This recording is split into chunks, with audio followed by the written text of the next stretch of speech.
prepared for this test. I knew the material. How many of you have students who tell you that?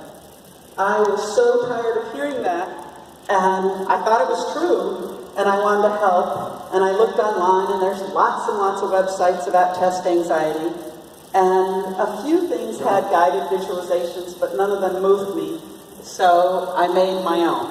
So we're going to listen to just a minute. Max is going to click on Math Relax audio track.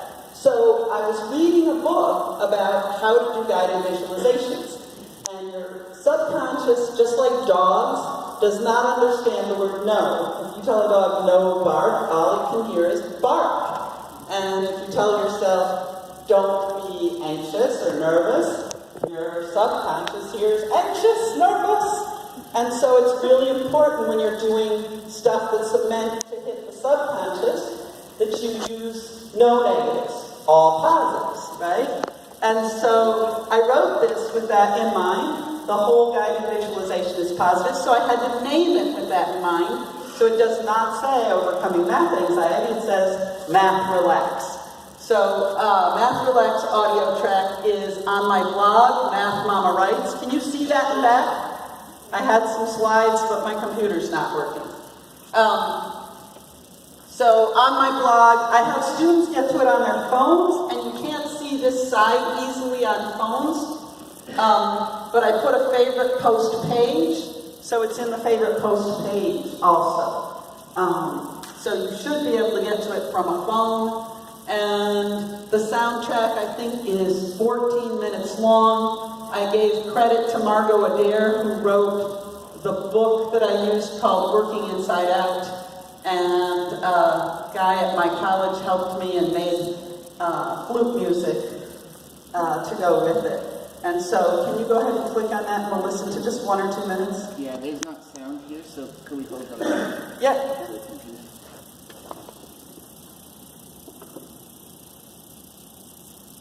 Let's see if it works. Overcoming test anxiety. As you listen to this recording, you will practice a relaxation technique used in yoga, meditation, and other fields where the benefits of relaxation are recognized. Feeling calm may... What's that? So I should have made it with 2 tracks because I tell students, notice what time the real part starts after the introduction and then start there after the first time.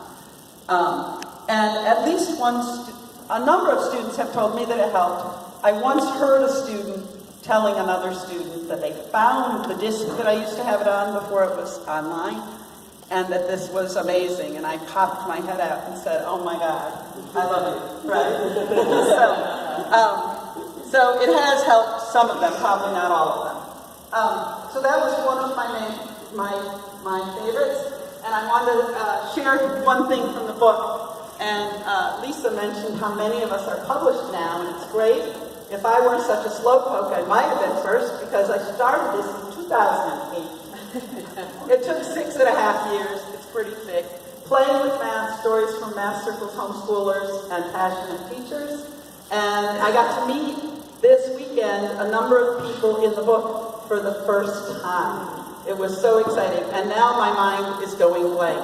Raise your hand if you're in the book. Here's Sean and John Golden, and there's at least 2 more people who were here. Melky Rosenfeld, I got to meet her for the first time ever, and there's a bunch of people who should have been in the book, but I found their stuff after we were close to done. So I want to share one thing from this book. If somebody would like to buy this copy from me so I don't have to carry it back to California, that would be lovely, and I'll sign it, of course. Ellen Hickey and I roomed together because we went to the Math Circle Teacher Training Institute years ago and became best buddies. She brought her copy of the book, I think, for me to sign, and I forgot to sign it. So I might have to send her a copy. I want to share one thing that's actually from the Math Circle Institute. In Math Circles, the teacher doesn't teach. The teacher is a facilitator and leads discussion. And I've been teaching well over 25 years at least. And I love lecturing, and I know it's not the best way to do things. So I have this push-pull, right? I'm pulled both directions. And so I wanted to share with you, how many of you actually love lecturing besides me? I know there's many of us, right? I love to lecture, and it's not the best way to handle things. So if I'm starting to lead a discussion and the students aren't speaking up, what happens? I want to explain it all to them. And so this piece is by Bob Kaplan, who runs the Math Circle Institute, with Bob and Ellen Kaplan, and it's called How to Become Invisible. Now, he didn't write this. He said these things during a week of Math Circle Institute, and Rohit Steinig, who has a fabulous blog, copied it down, and I said, oh, can I publish that? And we tweaked it a little, and it has 2 sections now. And the first section is called Holding Your Cards Close, and these are the things he says when somebody asks him a question. I don't know, I'm just the secretary. What a good way to put it. Why does that work? What an interesting idea. Why? So, that's great, but are you really sure about that? Is 19 really less than 18? So that's holding your cards close, trying to give no more information. And then the other ones are thinking prompts that are still very vague. What do you think is going on with this? Do you see what the previous speaker was saying? Can we make this simpler? Take a wild guess. 17? 13 and a half? So you can get that particular page. I will hit the publish button later today on my blog, and my latest blog post is the 2 things I just talked about, so you can find them easily. And I'll put them on the wiki when I get home to California tomorrow.